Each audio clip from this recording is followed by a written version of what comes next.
All right. Well, this webinar has started, as I can see from my computer. So woohoo. Let's see. I'm going to share my screen and get some promos going. I'm excited today for your promos, Diane. Oh, thanks. They're going to be pretty familiar to you, probably. No, I know they're going to be awesome. Okay. Hopefully you can see them. Yes. All right, cool. So we've got upcoming meetings. The big one, I guess, is the DPS meeting that's going to be in London, Ontario, Canada in October. It's a hybrid meeting. So if you're not going to be there in person, you can be there virtually. And you can register today because registration is open. The block schedule is available and the plenary speakers have been announced, and you can learn more about that on our website. Next up is the AAS meeting. Abstracts and proposals are going to be accepted starting a little bit later this month. Typically the deadline is October, and please don't wait until the last minute. Don't stress yourself out, get it in early, and then you can relax. Okay, next up, I'm going to show where the career stuff is on our website. And this is the top nav. You want to go to careers and then career resources. And if you want to see recorded content from our webinars, you would go here. And if you would want to schedule confidential career consultation with Elena G. Levine, please go here and you can sign up. And those would be my promos. And now I'll throw it to you, Elena. Those were amazing promos, Diane. You always blow my mind with how fantastic your promos are. Hello, everyone. Hooray for you, astronomers, astrophysicists, cosmologists, and planetary scientists. I am Elena G. Levine. I'm president of Quantum Success Solutions. I am an expert in career development for scientists and engineers, just like you and just like me. My background's math and physics.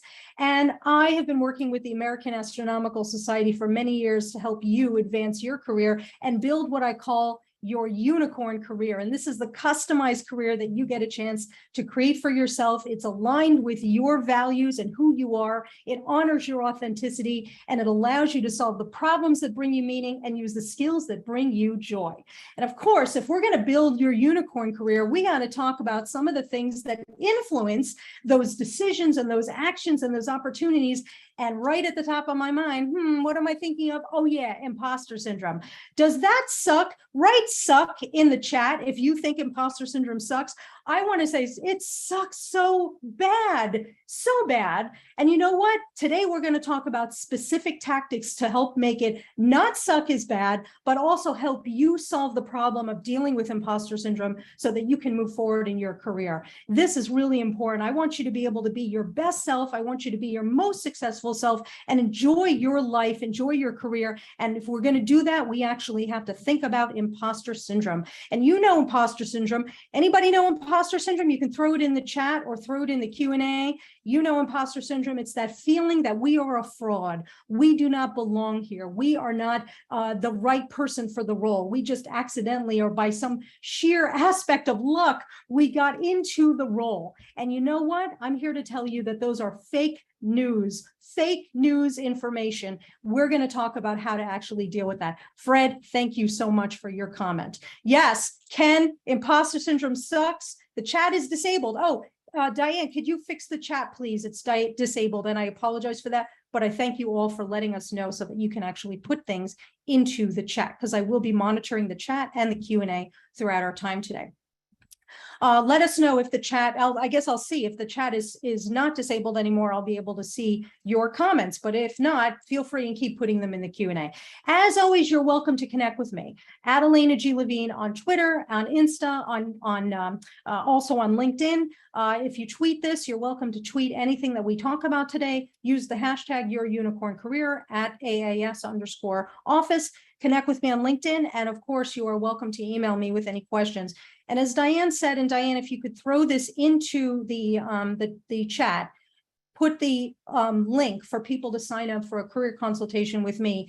AAS, as a membership-based organization, one of your benefits is that you get a chance to meet with me for a private and confidential career consultation. You can book up to 10 of these, 10 half-hour appointments in a year, and you can talk to me about whatever career question you have, from imposter syndrome to I don't know what I want to do with my life, to I have a challenge with my PhD or my postdoc advisor, to what can I do beyond the academia, and everything else. We can talk and we can meet and talk about it. Jessica, you're saying imposter syndrome sucks. I'm right with you. I see Al, you're saying it sucks. It sucks. Seamus, OMG, does it suck? All right, let's talk about how we can make it suck just a slightly bit less, but also solve it.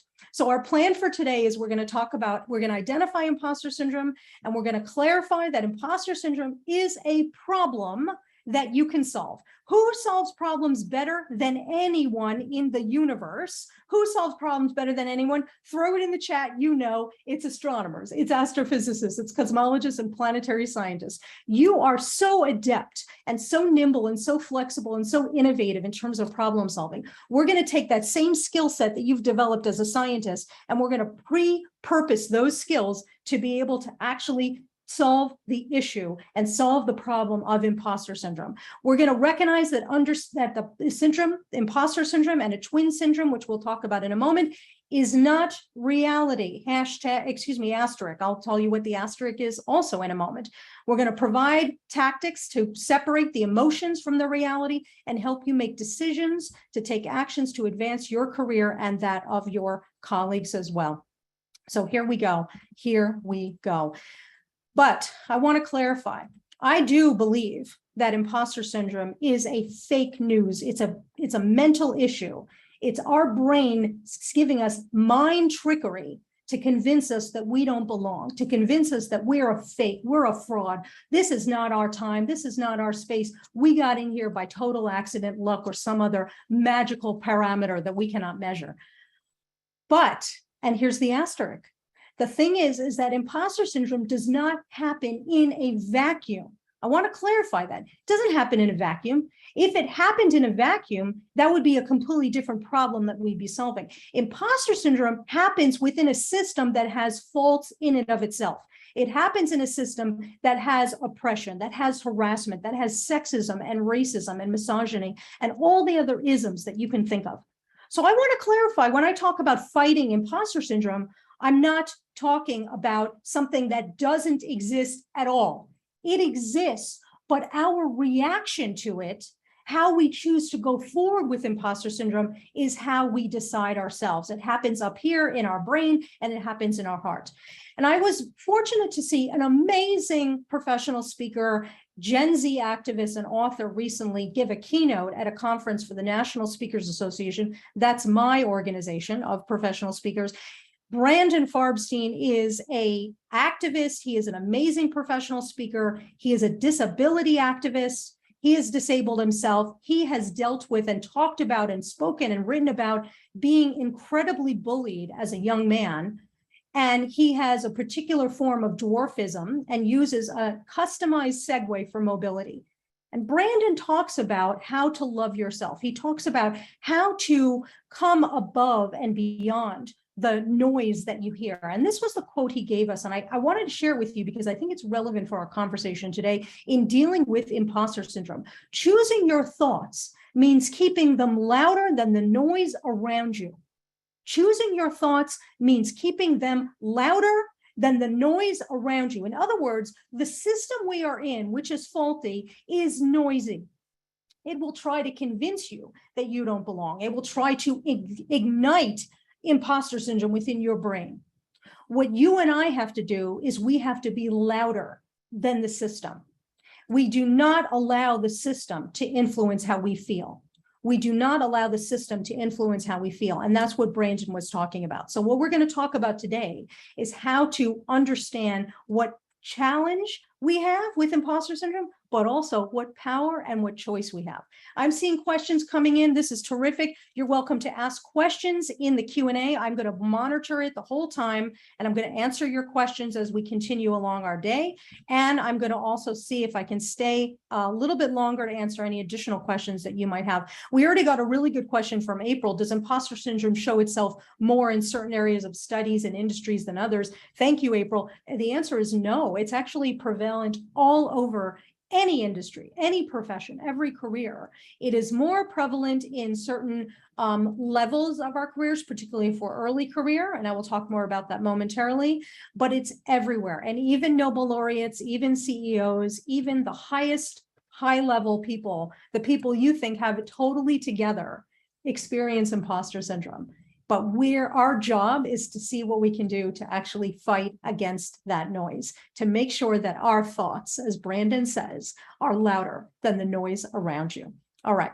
So in my analysis of imposter syndrome, I've noticed that there's actually two twin syndromes, which actually intersect, they interweave. Sometimes they're separate, sometimes they feel like they're the same. But I wanted to clarify these two syndromes for you. There's imposter syndrome, and then there's not good enough syndrome, or what I call it uncompetitiveness syndrome. I call it both those things. So with imposter syndrome, we hear ourselves saying, I don't belong here. They'll find out I'm a fake or a fraud. They're better than me. I don't have the requisite skills or experience. I feel like an imposter. That's what happens with imposter syndrome. With not good enough syndrome, we take ourselves out of the running, potentially, because we think we are not competitive enough. So we say, I'm not going to even bother applying. I don't have the requisite skills or experience. I'm not going to go for that fellowship. I'm not going to go for that telescope time. I would never be able to get it. I can't compete against other candidates from different programs, universities, systems, organizations, teams.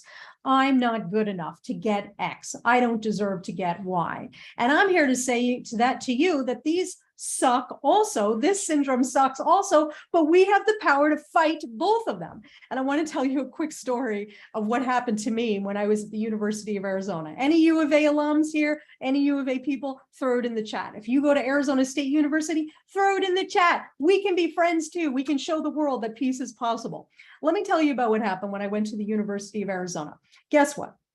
Okay, I saw signs all over campus for a fellowship to study abroad. It was a fellowship through the federal government here in the United States. Hey, Fred, Sun Devils and Wildcats coming together in peace. I love it. And Joy, you're saying that you and many other people are saying, I'm seeing this a number of different people, that all of us are experiencing versions of these different syndromes. And I am compassionate and empathetic because I experience them too.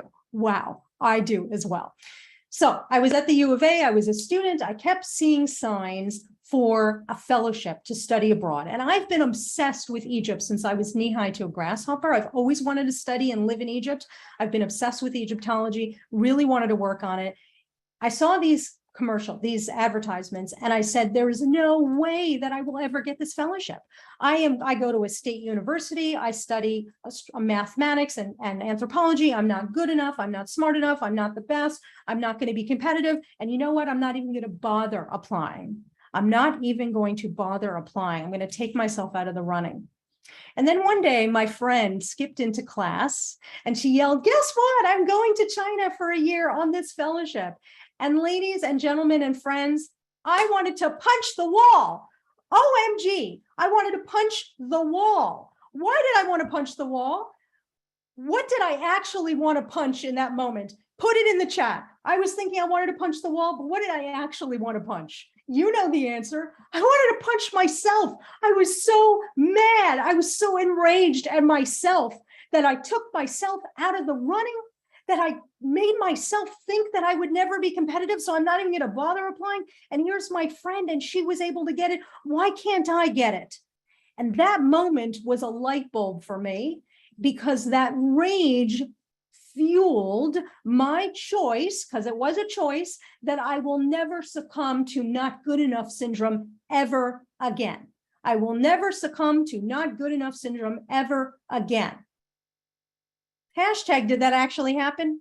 No, but I work every single day to put myself up, to give myself the opportunities to not take myself out of the running, because I will aim not to let imposter syndrome or not good enough syndrome deter me from my dreams, my vision from myself or for myself. That is hard work, ladies and gentlemen and friends. It is hard work. I'm not going to lie. We have to work on this every single day, but there is possibilities for us to move forward. So the idea here is that the syndromes are problems. They are actually problems, logic problems, which we can solve. And we will have imposter syndrome and not good enough syndrome at many different times in our lives. But with proper training, we can come to recognize it and be able to establish and activate our mental fitness in the moment. Once we recognize the trigger and the guideposts of emotions, which we'll talk about, we can use that as a trigger point to be able to activate our fitness to solve the problem in real time. If we can work the training, if we can train our brains to recognize the symptoms of the syndromes, then we can fight the disorder. It is an emotional response, not based in logic. Absolutely not. But our STEM education, our astronomy experience and training and skills, that can actually help us. We have in our brain the ability to control this. So when we feel that we are an imposter, when we hear ourselves say, I don't belong here, I'm a fraud, they're going to find out I'm a fake, what we can do is we can make sure that those feelings do not deter us from taking actions, or do not cause us to take actions which could be detrimental to our goals. That is what we're trying to do. And I got to tell you, I think that imposter syndrome and not good enough syndrome are fabulous news. OMG. Freaking fabulous news. And I'll tell you why, because if you feel imposter syndrome or if you feel not good enough syndrome, guess what? You're on the right track, Astro Stars. You are on the right track. It means that you are doing something right. It means that you are achieving success and you're going towards even more success. That is the power of listening to ourselves, of paying attention to ourselves. We have a really great question about imposter syndrome and not good enough syndrome relating to women. I'm going to hold off on that question. I just wanted to acknowledge the question asker because I'm actually going to address that in a slide in just a few minutes. So I really appreciate you bringing that up. So let's jump into the tactics. Tactic number one, to combat imposter syndrome and not good enough syndrome, we have to acknowledge and identify the emotions that are related to this. My mother always said, less reactive, more contemplative. So what I want to do is train my brain when I start to feel certain emotions, when I start to feel the quote unquote negative emotions like fear or anxiety or sadness or rage, I am going to stop.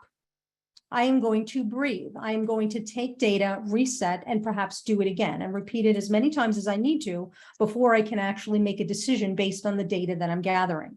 So what I want you to do is when you begin to hear, maybe you even hear yourself say imposter before you feel the feeling, or you might feel the feeling and then that leads to you saying I'm an imposter. Whatever it is, stop and take data. What are you feeling right now? Because if we can identify that when I feel this type of fear is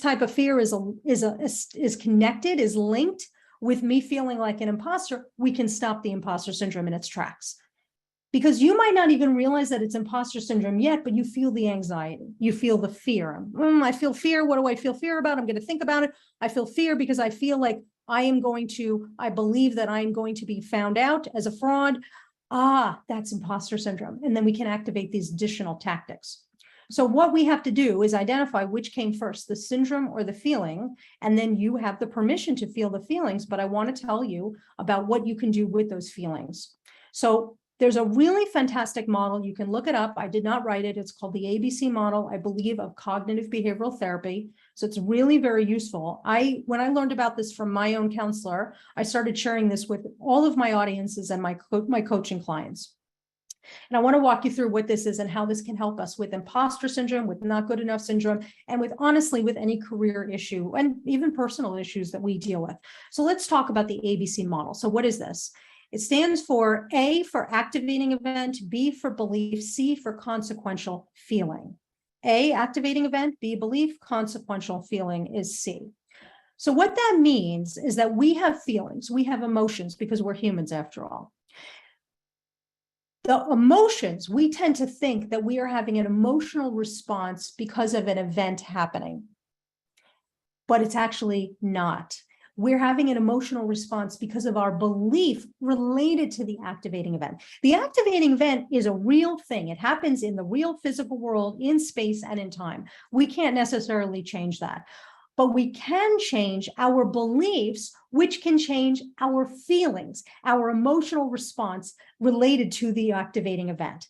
When we recognize that we have power over our beliefs, which are the stories we tell ourselves about situations, and we realize that we can change the belief, change the stories, which means we can change the emotional response. Oh my goodness, this is great news. It gives you the power. It gives you the choice. It turns the power back onto you. Let me give you an example of this. Last year, I was moving into a new home with my partner, I should say. And I had not lived with a partner in this millennium. And previously, I had lived in a home with my mother for many, many years. In fact, she passed away in that home. So I was getting ready to leave that home that I had shared with my mother and move in with my partner. You can imagine the conflicting feelings that I had. I had sadness, I had fear, I had anger because she was gone, I had grief, I had the regret, I had guilt that I was moving to a new home without her, or moving to a new home and she wasn't going to be able to visit me or anything like that. I had this whirlwind of feelings. And I went to my grief counselor and I said, what can I do? This really sucks right now. I feel terrible. And she's like, all right, what's the activating event? The event is that I'm moving. What are the feelings? The feelings are sadness, regret, guilt, anger, fear. Okay, what is your belief about the move? And what we did was we dissected it. And the belief that I had was that I was going to be dishonoring her because I was moving on with my life. And it sounds so comedic. It sounds so comical, but that's what I actually felt in that moment. I felt guilt that I was moving into a new, beautiful home and she was not going to experience it. I felt sadness for the death and for the time that was lost. I felt anxious because I wasn't sure what to expect and what did it mean that I was leaving this house. But the bottom line is that all of those feelings were actually not tied to the move, but they were tied to my belief about the move. The belief is in my head and my heart. I can change that.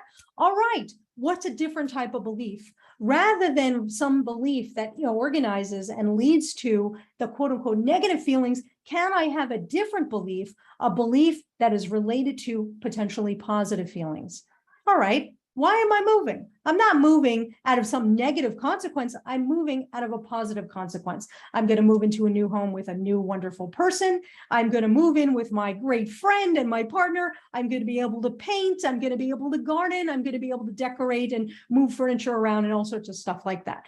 That's a positive thing. And the more I believed that, I was able to feel the positive feelings, the happiness, the joy, the excitement, and also the honor that I was living my life. And that's the best gift I could give in honor of the memory of my mother. Slowly but surely, because it doesn't happen overnight. I want to clarify that. This does not happen overnight. Slowly but surely, I was able to shift my beliefs. It took habits, but I was able to shift my beliefs towards the positive belief. And when I did that, I was able to feel a different set of feelings. We have the power to change our feelings because we have the power to change our beliefs based on the physics of a situation. So what are the feelings that we feel? If we can identify the feelings, then we can go back in time. You may be feeling lost, puzzled, anxious, disturbed, confusion, unsafe, unanchored, unsupported, frustrated, insecure, unvalued or undervalued, discarded, abandoned, fearful. These are all some of the feelings that you may be experiencing. All right, these feelings give you a biomarker that there may be imposter syndrome or not good enough syndrome in place. So once I feel the feelings and acknowledge them, then I can actually go back in time to think about, all right, I have these feelings. What can I do to change my belief? What can I do to change my belief? And you know what? It's okay to have these feelings. I'm not saying that you don't get to feel the feelings. You own them. They're yours. And feelings are valid and invaluable human experiences. So give yourself space to feel them. Lean into the feeling. But the emotions do not have to rule you, especially the ones that are negative. And you can separate the negative emotions from these syndromes. So what you can do, here's the task. Write out what you feel right now. I feel anxious. I feel sad. Put words to the feelings. And then can you connect the feeling to an action, to an activating event? If you can do that, then you could fill in the belief. What do I actually believe about this? Because we have the ability to change our belief. And our belief in our context today is that I'm a fraud. We can change that. We're going to talk about how to do that. Tactic number 2. What we want to do is we want to understand that we are not alone. This happens to everyone. But in terms of the question that we just got, it is absolutely amplified in women, non-binary people, underrepresented minorities, minoritized populations, communities that have not been as populated or have not had as many chances within the spaces that we occupy. I'm a woman. I understand. I've seen it myself. I've been in rooms with only men, in particular, only white men, and I have felt like a fraud. I felt like a fake. I felt like an imposter, and they're going to find me out. But what we can do is recognize that we have this belief. Other people have it, even Nobel Prize winners, as I mentioned. And if we recognize that we're not alone, it can actually give us fuel to move beyond the moment when we have the feeling and the belief associated with imposter syndrome and not good enough syndrome. Because what I can tell you is that even men, even white men, have the experience of feeling like a fraud. Absolutely. It's a human experience. But I will say that women and non-binary people and underrepresented minority and minoritized populations, we tend to take actions or non-actions based on the feeling and the belief of imposter syndrome more than men do. In other words, men will experience, they will have the belief and the feelings associated with imposter syndrome, but they will not let that shift their focus, their laser focus away from what it is that they want and need to do in their life and their career. Women in particular, I speak for myself now, we tend to let that change our choices, let that make a choice for us. I'm not going to let that do that anymore for me. By the way, I did apply the following year for that fellowship and I did go to Egypt. So I was really, really happy to have had that opportunity, but I only had it because I had that anger, because I engaged in the rage. And I'll talk more about that in a moment. So Amanda, as you point out, not good enough syndrome, and thank you for bringing this up, affects women more than men. I do believe that in a certain respect, or it doesn't affect women more than men. I think it affects all of us equally, but it affects our decision making. In other words, we tend to make decisions more than men based on imposter syndrome. So we have to make sure, and just like you said, women tend to remove ourselves from the running for opportunities. There have been studies, scientific studies done looking at job advertisements where if a male applicant sees a job and sees 10 different bullet points listed for the job, the requisite skills, if they don't have all 10, they apply anyway.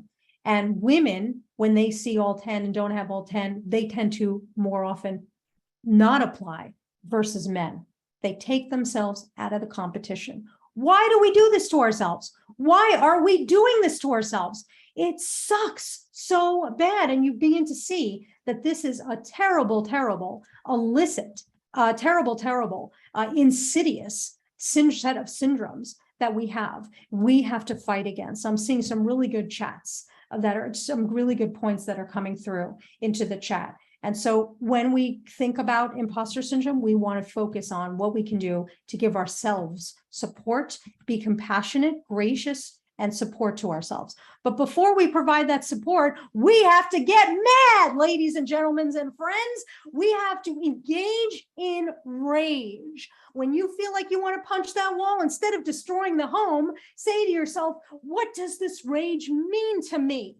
What is this rage about? Why am I so angry in this moment? Am I angry at the system? Am I angry at myself for letting the system dictate what I will do or not do?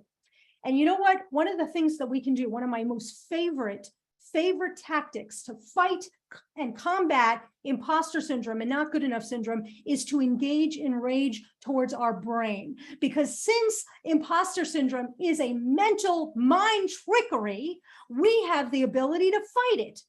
You know how I do it? I love to curse. I'm not going to curse today, but I unload on my brain. How dare you speak to me like that, brain? Nobody is going to disrespect me like that. Don't you know who I am? I'm Elena G. Levine. I am the master of my unicorn career, and no brain of mine is ever going to try and deter me and move me away from seeking my goals, achieving my goals for my career, for my life, for my existence. I got here, I'm here, I deserve to be here. This is my time, this is my space, this is my moment.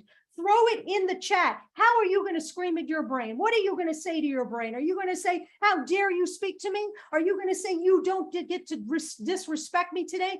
Throw it in the chat. What are you going to do to engage in the rage so that you let your brain know that no brain is ever going to speak to you this way ever again? No body part, no organ or tissue sample is ever going to disrespect you again and tell you that you're a fraud and you don't belong here. You deserve to be here just like everyone else. I want you to get used to speaking to your brain like that, screaming at your brain, unloading your rage on your brain when your brain dares to disrespect you like that. So what we're trying to do is we're trying to create a mental checkpoint. We start with the emotions. And when you begin to realize that those emotions that you're feeling at this moment are tied to imposter syndrome or not good enough syndrome, I want to quickly act to stop the imposter syndrome from infiltrating the rest of my decision-making process. And the way I do that is I put a mental checkpoint. When I feel the feeling, I'm going to scream at my brain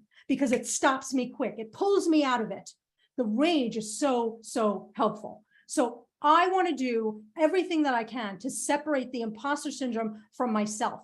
The other reason I scream at my brain in that moment is to make sure that I see, I hear, I experience that the imposter syndrome is not me. It may be happening in here, but it is not me. It is not the who I am. This is what we have to do. I'm seeing some really good chats coming in. This is terrific. Yang, you're talking about LGBTQIA plus people have more creativities than normal. I'm not sure I understand your point, but if you want to clarify that for me, this is the kind of thing that we can do together, is recognize that the rage that we have for our brain can pull us out and help us refocus our energies. Really, really helpful. So tactic number 4 is we got to check the facts. Okay, I love checking the facts. I love looking at data. So if we're dealing with reality versus imposter syndrome mind trickery, let's look at the facts. Are you really a fraud? All right, well, let's take a look at your record of achievement. Collect data about your skills, the problems you've solved, the project you've involved in, the classes you've taken, the people you've mentored, the organizations you've been a part of, the teams you contributed to, the research you've done, the characteristics that you have about yourself. Review your job function that you're in right now, whatever role you happen to be in, even volunteer role, and compare the data. The job says you need to do X, Y, and Z. You're doing X, Y, and Z. So maybe you're not a fraud after all. Check the facts of who you are and what you do. This is so helpful. And what I like to do is I like to look at and listen for certain words and phrases that my brain will use, and then combat them with truths. Combat them with truths, because the only way to fight fake news is with the truth. The truth is you are here. You got here, so therefore you belong here. And you got here, and therefore it's because you are you. You did it. You worked hard. Your talent, your brilliance, your excellence got you to this moment. The truth is your accomplishments, your talent, your skills, your brilliance, your passion, your guts and strength are what got you here today. That is the truth.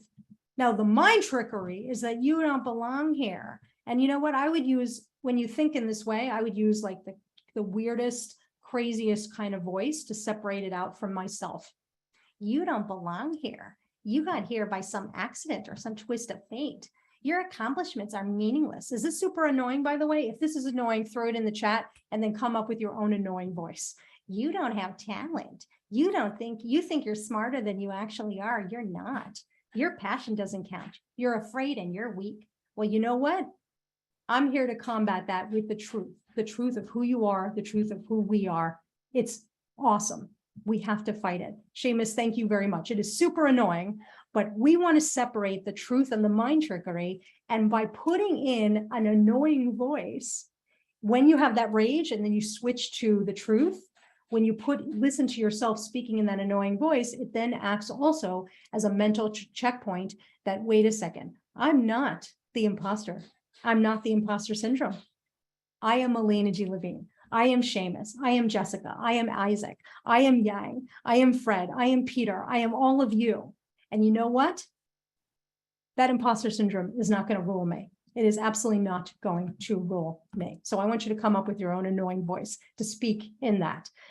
You always want to ask the questions when you're checking the facts. Who is the fraud? What is the nature of the fraud? When did the fraud occur? Where did the fraud occur? Why did the fraud happen? And how did the fraud happen? You answer these 6 questions, and you will see, after you logically apply these questions to your life, that the answer of being a fraud is not going to actually come to light, because you are not actually a fraud. If you look at what the nature of the fraud is, what's the nature of the fraud? There is no real answer. There's no truthful answer as to what the nature of the fraud is. So your record of achievements, including the master CV or resume that you have on your home device, keep this updated all the time so that in these challenging moments, when imposter syndrome tries to sneak and slither into your brain, you can actually look at your documents and say, wait a second, that's not me. I'm awesome. What is my brain trying to do? Shut up, brain. You suck. Get the heck out of here. I am me. I am Nick. I am Jessica. I am Amanda, and I rule this multiverse. That is very important. Okay, tactic number 5. We now have the facts. We've asked those 6 questions. Let's solve this like a logic problem. Why exactly are you not qualified? Why exactly do you not belong here? Why exactly are you a fraud? Note your language while you're answering these questions of emotion and opinion. Belief and emotion, feeling and belief. What are you actually saying? Is it based in reality? Chances are it's not. I would say it's 100% fact that it's not going to be based in reality. So the task for you relating to this tactic is to make a list that supports these claims that I'm a fraud. Scrutinize that list and then compare it to the facts. Do they hold water? Can you substantiate these claims that you're a fraud? I would say probably not. Probably not. Not in this universe anyway. Well, this is super helpful. This is super helpful. Now, Yang asks a really great question. Thank you, Yang. How emotion can be also leveraged and sometimes more powerful than logic. I talk a lot about all of the different unmeasurable and unquantifiable parameters that influence our career development. I write about this too. In fact, Diane, my most recent Your Unicorn Career column, which came out a couple of months ago, is about the magical assets that we cannot quantify.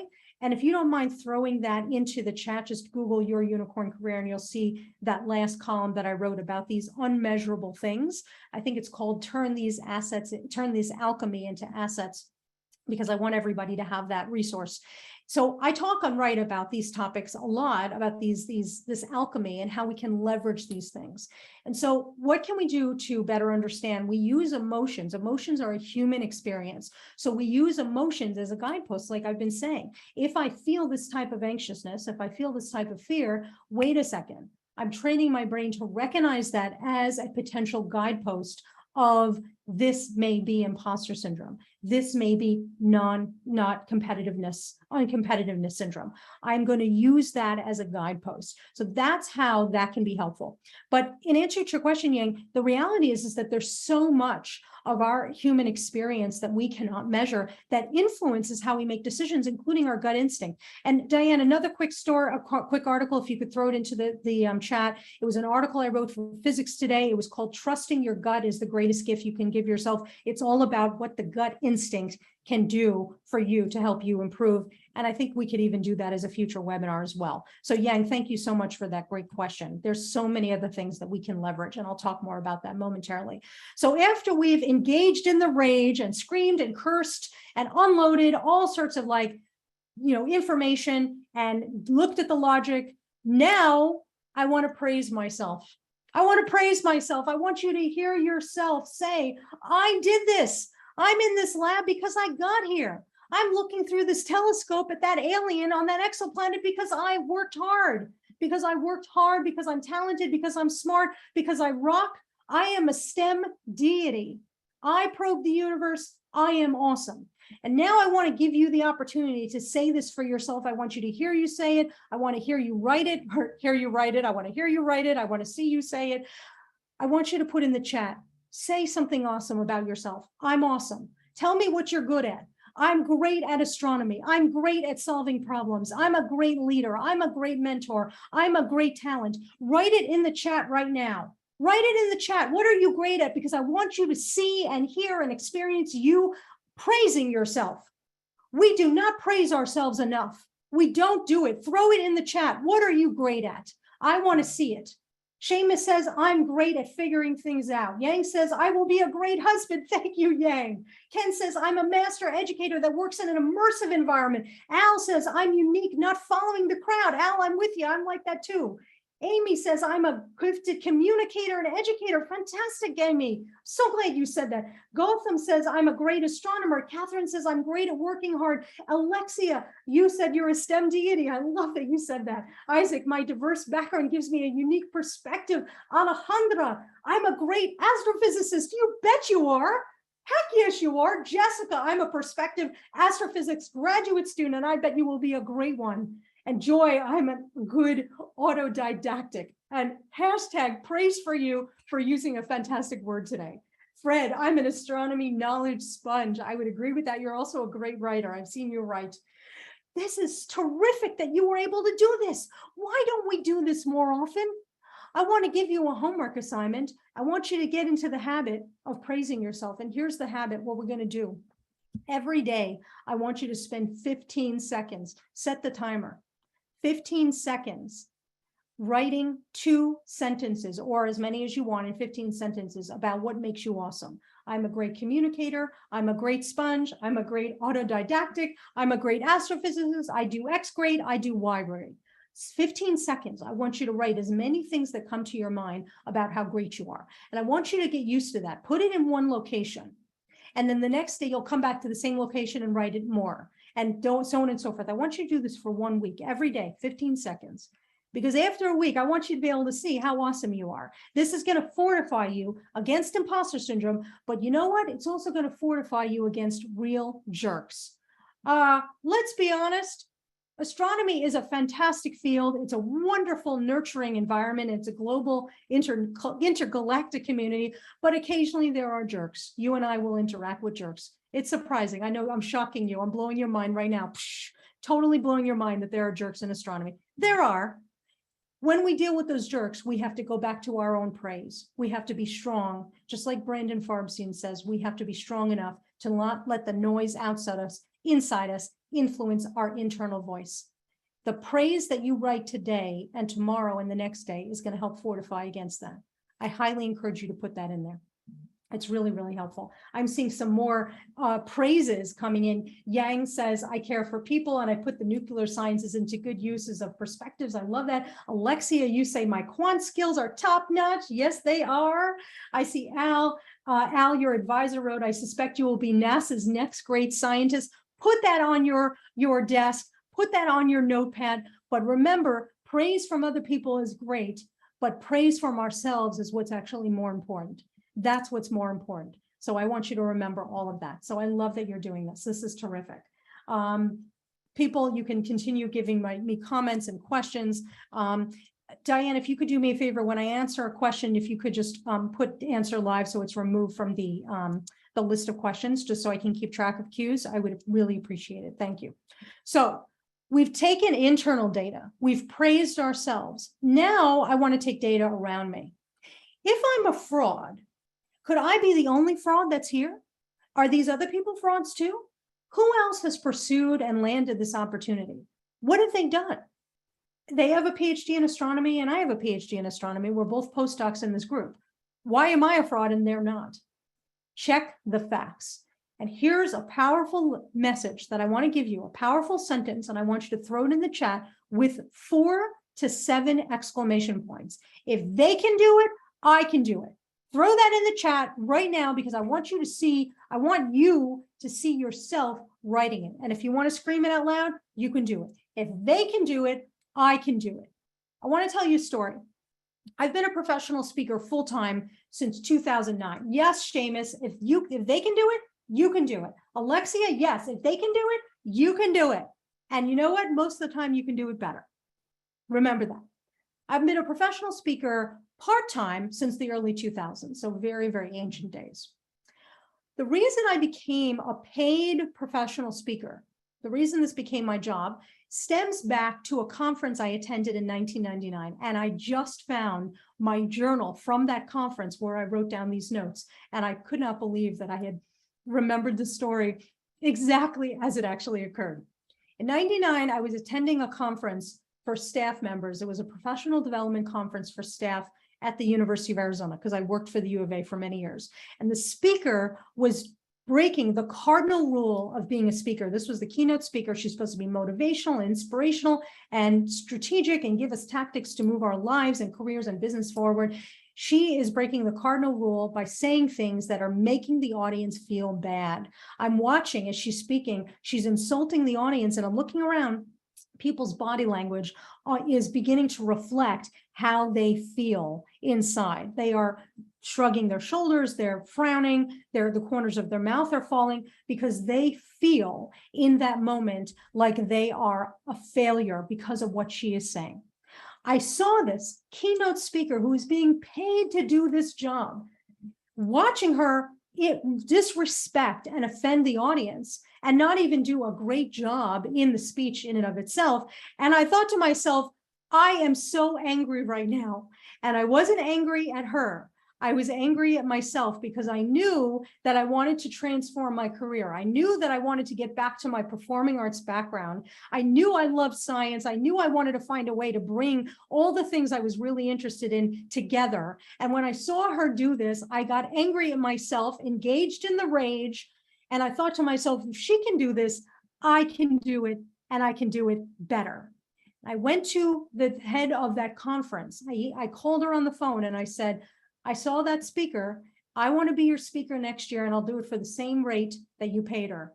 And it was $150. And that was my very first paid speaking engagement because I got angry at myself. I engaged in the rage. I said, if I can do it, if they can do it, I can do it, and I can do it better. And I pitched myself, and that's what started my paid speaking career. Can you believe it? Is your mind blown? Throw it in there. Mind equals blown if your mind is blown. But I am seeing so many people. I see Ashana, you're saying if they can do it, I can do it. And you have a huge amount of exclamation points. I think that's fantastic. Yang, you're saying, and I will do it again with better skills in writing and documenting. I love it. Always seeking to improve. Kaylee, you're like, I like to think of that song. Anything you can do, I can do better. Absolutely. That's the song. You got it. You got it. And Al, you said humans can do it. Therefore, humans can, you said human can do what a human has done. Absolutely. If somebody else can do it, I can do it. Most likely I can do it better. So I want you to get used to hearing yourself say that, because that's going to be so helpful. So as you look around and you see the other people on your team and you're the fraud, you think you're the fraud, look around. Are they frauds? Did they do anything unusual? Do they have a Nobel Prize in their graduate studies? Most likely not. Doesn't mean that if they do, that you're a fraud. You both have the same background. You both have the same education. Why are you a fraud and not them? And you start to see logically, there's no way that this case can hold water. There's no way that this case can hold water. Now, Al, I think it was Al who mentioned that was it Al? And I apologize, correct me if I'm wrong, that you mentioned that your advisor said you're one day going to be NASA's top scientist. And I love that attitude. I really feel that one of the best tactics at this point in the process of fighting imposter syndrome and not good enough syndrome is to talk to a trusted mentor. Talk to somebody who you know has your back, is supportive of you, because that person is going to tell you the truth. You know what? You're awesome. You do belong here. What are you, crazy? You're talking about yourself as if you're a fraud? You are not a fraud. You worked hard and you're brilliant and you're smart and you're going to even get better. This is your moment. This is your space. This is for you. You did it. You deserve to be here. You need to listen to yourself, and it helps to also listen to a trusted mentor or advisor. Those people can help to silence the noise and fortify you against the noise. Tactic number 9 is playing devil's advocate. All right, we've done all this data collection. Now, what's the worst case scenario? Let's say I'm a fraud. Let's say I am a fraud. What's going to actually happen? Are they going to banish me into the woods? Are they going to put me on a spaceship to another exoplanet and drop me into another corner of the galaxy or another galaxy altogether? If I'm considered an imposter, let's say I am, could I prove them that I'm actually not? If I pursue this opportunity, if I try to get this fellowship, this job, this co-op, this time on this observatory, this grant, and I don't get it, so what? What's going to happen? You and I know nothing's going to happen. The world is not going to implode. The universe is not going to implode yet, at least not from that. And if I was considered a fraud, if I had to prove that I wasn't a fraud, I could easily do it. I have the CV, I have the background, I have all the data to share what I have been doing for the last 2 years, 2 months, 2 decades. You play devil's advocate and you will start hysterically laughing. You will start hysterically laughing that your brain tried to trick you into thinking you were a fraud. Look at all of my history. Look at everything I've done. Oh my God. And I want to clarify, because I saw somebody in listening today is a non-traditional student. I know there's another person who's here who is also a non-traditional student. My brother is a non-traditional student. We come to astronomy from many different ages and stages, from different points in our lives. We come to our careers in different ages and different stages. Our priorities change depending on how old we are. Things change. We are a complex system moving forward in space and time in a complex system. The system that we are in changes us as we interact with the system. And we change the system as we interact with the system. It's a constant feedback loop. So of course things are going to change.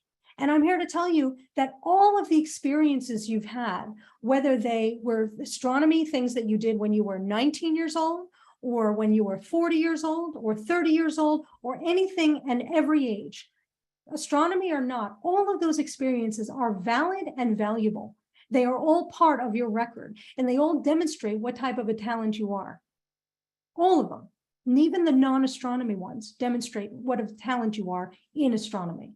I've talked a lot about that in other webinars, about the significance and the importance of noting all of your skills, all of the aspects of your profile. It's very important for you to see. So I want you to recognize that our entire lived human experience, the diverse lived human experience that we have as a person, is all valid and valuable in playing devil's advocate and in fighting against imposter syndrome. So tactic number 10, we're beginning to actually move beyond imposter syndrome and not good enough syndrome. We're going to plan our moves. So this is where I give you more homework. I want to ask you, what is one small action that I can take now to ensure to myself that I'm not an imposter? What can I do to prove to myself that I'm not an imposter? I'm going to look at my resume, CV. I'm going to look at the recent paper that I submitted, or I'm going to look at a grant proposal, whether I got it or not. I'm going to look at it and I'm going to see that I'm not an imposter. I know my stuff. I know where I am. I know who I am. And I want to ask you also, what is one action that you can take to move forward in your career? Throw it in the chat. I want to know, what are you going to do today to prove to yourself that you're not an imposter? And what are you going to do today to make a move that's going to move your career forward? Am I going to reach out to somebody? Am I going to apply for that job that I thought I wasn't going to apply for because I don't feel the ability? I don't feel like I have the ability. I don't feel like I'm good enough. What are you going to do today? I want to know. And finally, tactic 11, we're going to take a leap of data and of faith in ourselves. I'm going to get ready to recognize the different feelings that can be triggers and guideposts. I'm going to get ready to be angry again, angry at my brain, not at my whole being, just to my brain who's trying to trick me with those Jedi mind tricks that I don't belong here. I'm going to get comfortable with being uncomfortable. And I'm going to do the thing, ask for the opportunity, apply for the job, apply for the time, apply for the money, apply for the internship, reach out to that potential PI, reach out to that person you saw speak at the AAS summer meeting, and you were intimidated by them. You didn't think they would talk to you because you're so early in your career, or you're a fraud, you think you're a fraud, or you think you're a fake. Reach out to them anyway. Do the thing. Nothing bad is going to happen. But I want to ask you this one last question. And make note of this, in the place where you are right now, wherever you are in your life, in your career, would you be right here where you are now if you didn't provide value, if you weren't an achiever, if you weren't productive, if you weren't creative? All of which clarifies that there is no way in hell you are a fraud. There is no way in hell you are a fraud. Throw that in the chat. There is no way in hell I'm a fraud. Throw that in the chat. I want to hear you say it. I want to see you write it. I want you to hear your brain say it. There is no way in hell I am a fraud. There is no way in hell I am a fraud, because you deserve it. But ultimately, what we can do is have compassion, patience, gratitude, and grace for ourselves. I'm seeing this. Wow. Yang, way to rock the caps and the exclamation points. Look at this. There's no way in existence, Jessica, that you're a fraud. Ken, there's no way in hell or heaven that I'm a fraud. Fred, there's no way in hell I'm a fraud. Gautam, there's no way I'm a fraud.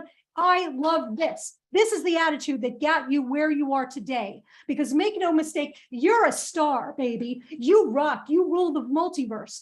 But the way to get to your unicorn career is to recognize that no one ever, and no tissue sample or organ is ever going to convince you again that you are a fraud, because this is your time, this is your space, and this is your unicorn career. Thank you so much, astronomers. You rock. This has been such a great pleasure of mine. You are amazing, and I'm so honored and privileged every single time I speak with you to be able to work with you and help you through in your career issues. I'm going to stick around as always. You're welcome to connect with me. Somebody asked about the slides. I don't give out my slides, but this has been recorded, so you can go back and listen to it. I'm going to post this up for just a moment, and now I'm going to stick around for any questions that you might have. Peter, you asked, how can you convince yourself the positive belief is more correct than the negative one? Great question, Peter. I always go back to the facts. I check facts. Facts about who I am, facts about the system, and facts about the people that are around me. If they're not a fraud, why am I a fraud, right? Okay, great question. Andrea, you asked, how does gender quota affect or increase imposter syndrome in women? Great point, Andrea. As we were talking, it is magnified in women. And it convinces us to make choices that negatively impact our career more than men do. So they still have imposter syndrome, but they choose to act or don't act more than women do based on their feeling of being a fraud. We have to fight against it. Thank you so much. Marjorie asks, how do you know for sure you got a job interview because of your skills and not because you are a woman? Oh, Marjorie, I'm so glad you asked that question. Such an important one today. We will never be sure, for 100% sure, that we got a job interview for the most part because of other issues. But we can absolutely be sure that we get the job because of who we are. Because an organization is not going to risk hiring a fraud just for public relations, just to be able to say that they got a woman or a diversity hire. They're not going to risk their reputation by hiring a fraud. They will only hire somebody who is valuable. They will only hire somebody who provides value. We can help to encourage less bias in the interview process. We can create more inclusivity in interviews by opening opportunities for women and underrepresented minority and minoritized populations, encouraging those communities, including myself, to apply. We can absolutely do that. There's steps that we can take, but the organization is not going to hire you. They will never hire you unless you are a star. And if you're hired, if you got this opportunity, guess what? It's because of who you are. It's not because of the fact that you're a woman. Absolutely not. That's an important thing to remember. Thank you so much. Andrea, you asked, how has COVID-19 and the online life and lockdown affected imposter syndrome? And I just want to make sure you say, especially for ECS, I'm assuming you mean early career scholars. If I'm wrong about that, let me know. So Andrea, thank you very much for this question. I think it's magnified it for all of us. It's so difficult. We don't have the regular stimuli of interacting with people, the regular engagement of people. So we begin to doubt ourselves. So that is absolutely a thing. And I think if we are more cognizant of that, we are able to fight it. So I appreciate that. Jessica asks, how should I face imposter syndrome if I'm an undergrad junior student trying to get into graduate astrophysics program, especially if I'm mentally disabled? So Jessica, first of all, thank you. Second of all, I think this is great. And third of all, welcome. Welcome to our community. It's your community. It's my community. It's ours. So I think imposter syndrome, again, is magnified. And so what you can do is just walk through these different tactics that I described today. If you ever hear yourself saying I'm a fraud, or they're going to think I'm a fraud, or if you ever feel the feelings of thinking that you're a fraud, I'm going to walk myself through so that I can actually stop myself. At the same time, I'm going to have the courage to apply for the graduate program. I'm going to have the courage to reach out to faculty and ask them for a meeting so that I can learn more about the program and learn more if this is a place where I will thrive. I'm going to reach out to former graduate students and current graduate students in that department to ask them privately about their experience, particularly students who might be women, particularly students who might be disabled, because I want to make sure this is a really inclusive and welcoming environment, that I'm actually going to rock that grad program. This is the right one for me. I'm going to talk to people. I'm going to be courageous enough to gather as much data as I possibly can. That's going to help combat the imposter syndrome. Thank you so much. Nick says, what if I don't feel great about anything or at anything? I got news for you. You are great. And you and I, we can actually work on this. And this is some of the different webinars I have given for AAS. You can look at it on the career page. And Diane, if you could throw the career page one more time in the chat, list of webinars. One webinar I recently gave was about championing your own value. I can give you tools as to how to actually identify all the different value that you have, because you do have value. Marjorie asks, I usually end up feeling worse when I compare myself to other people. What if I'm actually not as smart or good as my colleague? No, Marjorie, thank you very much. It's not that you're not as good or not as smart as your colleagues. It's that you may be at a certain level in your career development where you don't happen to have knowledge about what they're talking about. Even Nobel Laureates don't know everything about everything. And so to be able to see Nobel Laureates sit like I go to a conference every year called the Lindau Nobel Laureate meetings. It's the largest aggregation of Nobel Laureates coming together. The laureates are giving talks. Young scientists from around the world are coming to hear those talks and network with each other. And I watch as the Nobel laureate gives a speech about her work, and I see Nobel laureates in the audience raise their hand and say, could you explain this? It doesn't mean that they're a fraud. It doesn't mean that they're not smart. It just means that they don't have knowledge about that particular corner of the universe that the one on stage does. But they have the courage, they have the guts to be able to say, could you explain this to me? Doesn't mean you're not smart, just means that you don't know that particular thing at that moment. Maybe you didn't have exposure to it yet. Easily dealt with. Yang asks, is a person not always following orders with a string? Okay, Yang, I'm not sure I understand your question, so I'm going to skip it. Please email me if you have that, if you want to answer that question. Nicole, I see your hand is raised. Please throw your question into the Q&A for me to answer. Emily, you ask, how can we battle the feeling of not belonging if we are part of an organization that is not designed for us or even actively ensures we do not belong in their space? Emily, I think this is a fantastic question to end on, and I really want to thank you for asking it. This is what I actually started the conversation about. We are in systems that are not good. We are in racist systems, sexist, misogynist systems, ableist systems, homophobic systems, fatphobic systems. We are in systems that are fighting against who we are authentically. And it is very difficult and emotionally burdensome to fight against those every day. And because of that emotional burden that we have to bear, it causes us to have a more pronounced expression of imposter syndrome and not good enough syndrome. So the way we battle it is we walk through these tactics the same way, because we cannot allow that noise to interfere with our goals. We cannot allow that noise, as Brandon Farbstein says, to impact the voice that we have inside ourselves. Emily, if you have any additional questions about that, please email me, elena@elenalevine.com. I'm happy to answer them for you. And we can also do a career consult. And Diane, one more time, please throw the career consult link into the chat so people can book a meeting with me if you want. Gentlemen, ladies, deities of all kinds, I want to thank you so much. This has been a true privilege and honor to be able to work with you today. I don't wish my astronomy sisterhood and brethren luck because you don't need it. I always say, enjoy your amazing adventure towards your unicorn career. Thank you, astronomers, and thank you, AAS, and thank you, Diane. You rock as always. Oh, thank you. And thank you, Elena. And thanks everyone for attending today's webinar. It will be posted in a few days on the AAS career pages.